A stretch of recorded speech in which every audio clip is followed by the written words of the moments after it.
വിനോദ വാർത്തകൾ ഇനി ഒരു തമാശ കഥയാണ്. സന്തോഷ് പണ്ഡിറ്റിന്റെ പിൻഗാമിയാകാൻ ഒരാളെത്തുമെന്ന് നമ്മൾ കരുതിയിട്ടുണ്ടാവില്ല. എന്നാൽ അതും ഉണ്ടായിരിക്കുന്നു. സ്വയം സുന്ദരൻ എന്ന് വിശേഷിപ്പിക്കുന്ന ഷുക്കൂറാണ് 35 ലക്ഷം രൂപ മുടക്കിയ സിനിമയുമായി എത്തുന്നത്. എന്തായാലും സൂപ്പർ താരങ്ങൾക്ക് പേടിക്കേണ്ട, മോഹൻലാലിനോടും മമ്മൂട്ടിയോടുമല്ല തന്റെ മത്സരമെന്ന് ഭാവിയിലെ ഈ സൂപ്പർ സ്റ്റാർ പറയുന്നുണ്ട്.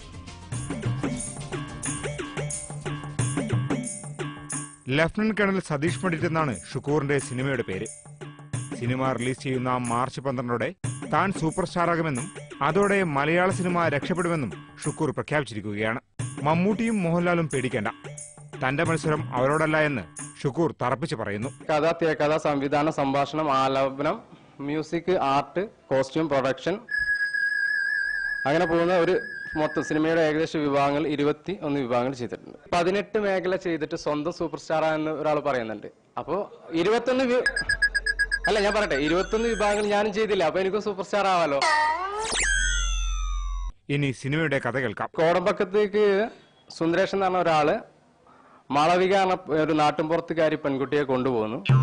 അവളുടെ ഒരു ചതിയിൽപ്പെടുന്നു. അതിനോടുകൂടി അവൾക്ക് മലയാള സിനിമയോട് വെറുക്കുന്നു.